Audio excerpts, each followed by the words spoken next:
आजच्या धावपळीच्या जीवनशैलीमुळे होणाऱ्या त्रासांमध्ये ॲसिडिटी किंवा आम्लपित्तांचा विकार सामान्य झाला आहे. लहान मुलांना देखील याचा त्रास हा होताना आपल्याला बऱ्याच वेळेस दिसून येतो. नेमके ॲसिडिटी काय आहे आणि ती कशामुळे होते हे आज आपण जाणून घेणार आहोत डॉक्टर जितेश पाटील यांच्याकडून.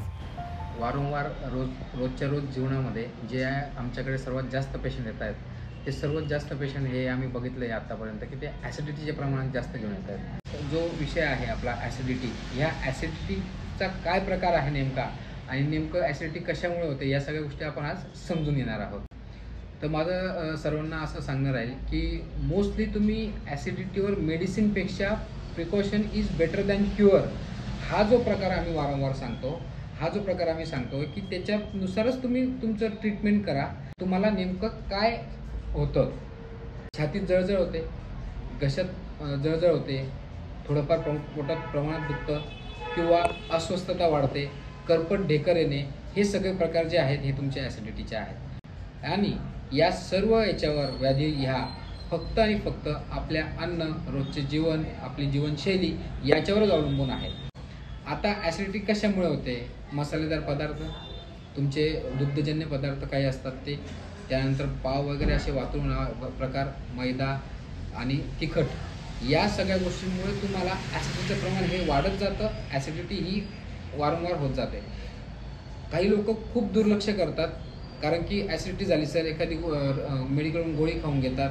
या प्रमाणामध्ये काय होतं माहिती का, वारंवार जर ॲसिडिटी होत गेली तर अल्सर्स डेव्हलप होतात आपल्या अन्ननलिकेमध्ये. या अल्सर्स डेव्हलप झाले की मग तुम्हाला पुढच्या ट्रीटमेंटला थोडंसं जास्त प्रमाणामध्ये तुम्हाला ट्रीटमेंट किंवा तुम्हाला आपण काय म्हणतो त्याला स्कोप टाकून तुम्हाला बघणे वगैरे, गॅस्ट्रोएंटरोलॉजिस्टचे तुम्हाला ओपिनियन घेणे, या गोष्टींकडे आपल्याला जावं लागतं. की तुम्हाला या गोष्टीकडे न जाता आपण आपल्या जीवनशैलीत काय बदल केला तर आपण त्याच्यामध्ये ॲसिडिटीचं प्रमाण जे आहे ते आपण कमी करू शकतो. सर्वप्रथम तिखट, मसालेदार पदार्थ, चहा हा आपला एकदम कॉमन घटक झालेला आहे. तुम्ही आता ठिकठिकाणी बघणार की प्रत्येक ठिकाणी तुम्हाला चहाचे स्टॉल जास्तीत जास्त लोक चहा घेत आहेत. चहा हे सर्वात प्रथम घटक आहे की ज्याच्याने ॲसिडिटी खूप वाढते. तुम्ही मैद्याचे पदार्थ टाळा. सर्वात महत्त्वाचं म्हणजे तुम्ही जेवणाचा जो वेळ आहे ती मात्र वारंवार तुम्ही व्यवस्थित टाईम टू टाईम पाळली पाहिजे. थोडंसं जास्त प्रमाणात न खाता थोडं जेवढं पोटाला लागेल तेवढंच खा. दुसरी गोष्ट म्हणजे तुम्ही मसालेदार थोडंसं कमी ठेवा जेवणामध्ये आणि तुम्ही सलाड वाढवा जेवणामध्ये. मी तुम्हाला असं सांगेन की तुमच्या जीवनशैलीत बदल असा करा की जेवण केल्यानंतर लगेच झोपू नका. झोप अपूर्ण झाली किंवा तुम्ही उशिरा झोपले तरी सुद्धा तुमची ॲसिडिटी ही वाढणार आहे. मोस्ट प्रोबॅबली तुम्ही बघणार की सकाळच्या वेळेसला बऱ्याच लोकांना आहे ना मळमळसारखा जीव होतो. ही सगळे प्रकार जे आहेत हे आपली परिपूर्ण झोप न झाल्यामुळे आणि याच्यामुळे झालेले आहेत. आता याच्यावर आपण घरगुती काय करू शकतो उपाय?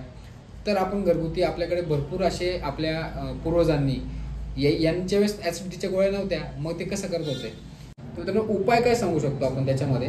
तर उपाय असे आहेत की आपल्या घरामध्ये कोकम सरबत बनतं, कोकम सरबत घ्या, ताक घ्या, सब्जा असतो आपल्याकडे सब्जा घ्या, किंवा तुम्ही पूर्वी जेव्हा कूलर किंवा फ्रीज वगैरे असे प्रकार नव्हते तेव्हा आपल्या माठात वाळा टाकला जायचा. वाळा, तुम्ही त्या वाळा जो आहे तो तुम्ही वाळा पाण्यात टाकला तरी सुद्धा पाण्याची चव थोड्या प्रमाणात चांगली होते आणि त्याच्याने थोडेसे ॲसिड जे आहे ते प्रमाण कमी होतं आणि ॲसिडचं प्रमाण आपण त्याच्याने पण रोखू शकतो. या सर्व उपाययोजना आपण करत असताना आपण आपल्या 100% स्वास्थ्याकडे दुर्लक्ष न करता जे काही पोषक अन्न आहे तेच आपण घेतलं पाहिजे. आणि ॲसिडिटी तुम्हाला जर होऊ द्यायची नसेल तुम्ही झोप मात्र व्यवस्थित घ्या.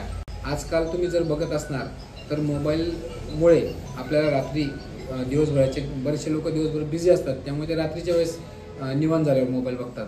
तर हे मोबाईलमुळे आपल्या मनाला, आपल्या मेंदूला चालना कंटिन्यू मिळत असते आणि तो मेंदू हा शांत होत नसतो. तुम्ही थोडी 1 तास कमी झोप घ्या. झोप कमी 1 तास झाली चालेल पण ती शांत घ्या. त्याला म्हणतात आमच्या भाषेमध्ये साऊंड स्लीप. साऊंड स्लीप जर तुम्ही घेतली तर अतिशय उत्तम प्रकारे तुमचं फ्रेश होतो. दुसरा दिवस फ्रेश जातो. कुठल्या प्रकारची ॲसिडिटी नाही, काही नाही, काहीच नाही.